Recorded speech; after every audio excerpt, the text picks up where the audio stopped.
bit different this year since I was asked to answer some questions that have come up from you guys over the past year.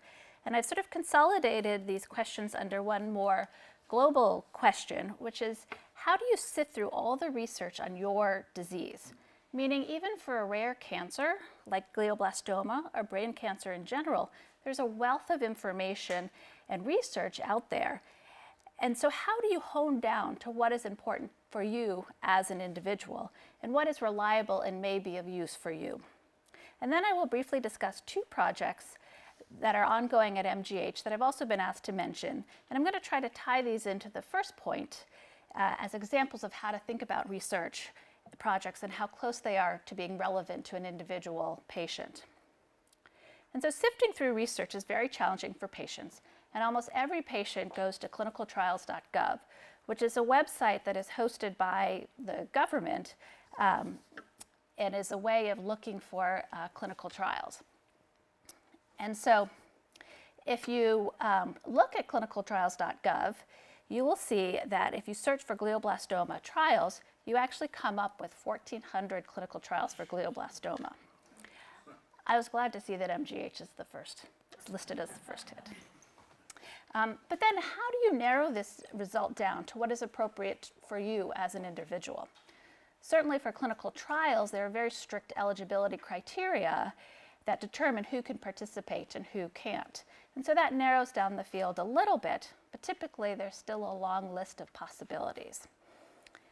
And so it's very hard for patients to navigate this because they're getting information from multiple different sources. The primary one ends up being Dr. Google, but then you also are looking at listservs, blogs, Twitter. You know, friends and family will often email articles and things that they have come across, newspaper, and then some people even go to scientific journals, but those can be very hard to interpret because of the jargon that people use, and if you're not, don't know that language, it's very hard for you to interpret it as a layperson. And so you really end up with data overload. And so sifting through all this information is challenging. So I thought of a few questions that I've listed here that might help you kind of get a start in thinking through all of this information. And the first one really is, what is the stage of the research that you're looking at? Is the research at a stage over here where the chemical structure or the drug compound is being identified? Or is it here where it's being tested in a petri dish? Or have you moved along more to an animal model? Or is it here in sort of the initial stage of testing where we're first exploring this drug in humans, these first in human studies? Or are you further along where we've expanded that drug into more patient participants? And so studies at this end are much more in their infancy, and so it's really hard to know what promise they have for humans. And hopefully, as you go further along this trajectory, you can have a better sense of how beneficial a particular drug might be. And so looking at the stage of research gives you a sense as to what experience we have with this drug. And so down here, we don't have a lot of experience with these drugs. And so it's hard to know exactly how beneficial that drug will be. And so as we get closer to the other end of the spectrum, you have a better understanding of how efficacious a drug may be, but you also have a better understanding of the side effects and the toxicities that that drug may carry with it. It's also important to know if any of the results have been published or validated in peer-reviewed journals. Unfortunately, though, the reason we're doing these trials that are reported in Dr. Google is to really answer the question as to how efficacious that drug is. And so what are some of the ways to address this challenge? How do you as a patient or a caregiver process all of this information? I think really one of the most important things is to talk to the experts. And really by this I mean your treating team, your providers. The doctor who knows you best will be in the best position to answer your questions. It is impossible for me to know about all 1,400 of those clinical trials for glioblastoma listed on clinicaltrials.gov, but I can help you begin that discussion. And there's so many times that patients come in with a list of different drugs and different compounds and different studies that they found on Dr. Google, and their families have identified. And we can have that discussion going through them to figure out what may be appropriate for that patient as an individual. Looking at reputable websites may also be helpful. Most academic cancer centers have websites with useful information about the research that they're conducting, the clinical trial process, and certainly sites like the National Cancer Institute, the National Brain Tumor Consortium, or the American Brain Tumor Association can provide some very useful information. Ultimately, it really is a process and takes a lot of time and trust between the patient and their provider to come up with the best plan. I try to flip this daunting situation around to maybe make it something more as a hopeful, a good thing, because hopefully there's a lot of research out there that will advance the care of our patients with brain tumors. Shifting gears a little bit, I'm going to highlight two projects at MGH that sparked someone's interest here as examples of how you might think about research projects and how close they are to influencing individual patient outcome. And the first study is a study looking at 5-ALA, and the second study is a study using CAR T cells. So 5-ALA stands for 5-aminolevinic acid, and this is actually an FDA-approved drug for glioma surgery. And so the idea behind this is that patients take this drug prior to surgery, and then at the time of surgery, the tumor cells take up this 5-ALA compound, and the tumor cell fluoresces underneath the microscope, whereas the normal brain cells do not fluoresce, and so they're not as obvious at the time of surgery. And so the idea here is that the surgeon can go in, can cut out the tumor cells while leaving behind the normal brain cells. And so researchers at MGH have really explored expanding this approach and this use of 5-ALA. And so this is Dr. Pamela Jones over there in the corner.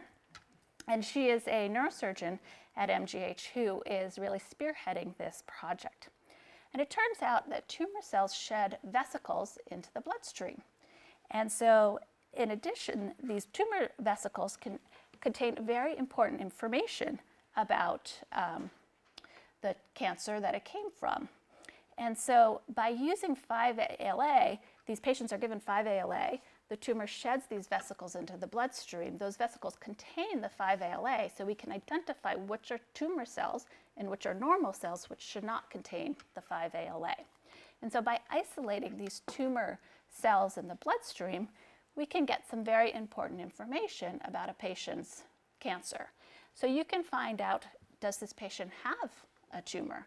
Because if there are vesicles that have 5-ALA in their bloodstream, then it's suggestive that they have a tumor.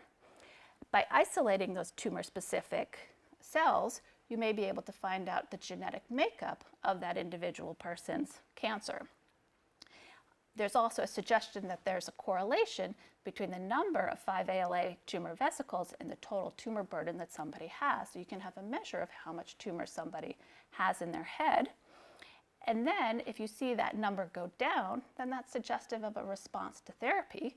But then if you see the number go up, then you're concerned that the patient is progressing and their tumor is growing back. So where do I sort of put this trial or this study on that spectrum of where we are in terms of data for this particular project? Is I would put it in sort of the early middle phase of research, because what Dr. Jones and her team is doing is they're really sort of optimizing this approach of trying to isolate those vesicles from the bloodstream. And so they're still working largely in animal models, and they have now started to open this up to patients to really see if they can collect these vesicles from patients and what information they can get from patient vesicles. So it's not quite ready for wide-scale use, not something I can offer as a therapy for my patients, but clearly I'm very excited about this, and it's something that I want to keep an eye on, and I'm certainly going to continue to work with her to try to get more patients enrolled so we can get more information on how best to use this technique. So shifting a little bit to CAR T cells. So CAR T cell stands for chimeric antigen receptor T cells. And so the idea behind this is that you're engineering a patient's own T cells to target a tumor-specific antigen. And so this is a CAR T cell here, and there are two parts to this molecule. This is the part that targets a specific antigen in the tumor, and then this part is supposed to rev up the immune system so it starts to attack that tumor that patient harbors. And this has been a very successful approach in lymphoma, but it's been more challenging in brain tumors because brain tumors are characterized by a lot of tumor heterogeneity, meaning identifying one specific tumor antigen to target hasn't really worked because you can kill off your target antigen pretty effectively, but then the other tumor cells just start to grow. It's a very Darwinian process. This is starting to change a little bit with the work of Marcella Maus, who recently joined the MGH faculty a few years ago now. And she has a pathway to create these CAR T cells for brain tumors. And in a small study, they did show some promise, and so you can see the shrinkage of the tumor over time. And so recently, her group has worked on modifying CAR T cells so they overcome that challenge of tumor heterogeneity I mentioned by creating these bispecific T cell engagers, or BiTEs.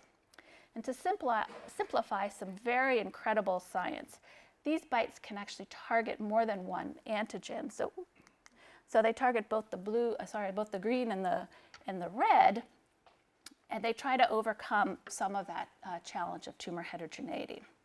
And so this has shown great promise in her animal models. And so now we're launching a clinical trial in humans. And so some of you might remember Dr. William Curry, who I invited a few years ago. He's a neurosurgeon at MGH. And so he's going to be spearheading this trial on the neurosurgery side, and I'm going to be helping him out on the neuro-oncology side. And so this trial is going to enroll patients with a very specific tumor antigen. And arm 1 will be patients with newly diagnosed glioblastoma, and arm 2 is going to be patients with recurrent glioblastoma. And so these patients will undergo this BiTE therapy, and it's going to actually be injected directly into the fluid-filled system in the brain, so it'll be very localized therapy to spare any toxicity to the rest of the body. And so we're really hoping that this will be very promising and try to overcome some of the challenges of tumor heterogeneity. And so where do we put this in trying to tie this back to the initial discussion about understanding and interpreting research? I sort of put this as more of a later phase of research. We're ready for testing in humans, but this really is a first-in-human phase of testing. But again, very exciting, promising work. But we will have to wait for the results. But I'm eager, if I can, once we get this trial open, get patients on it. So I actually showed this picture during the very first Miles for Mary research seminar to highlight the Sisyphean nature of research. But in looking back over the last 6 years, I was really excited to see how much research has been done and how many different projects and people I've been able to introduce to you all. So I just want to thank everybody again and for all your support, because it really has been instrumental in making all of these projects that I have the pleasure of presenting to you each year happen. And so thank you very much.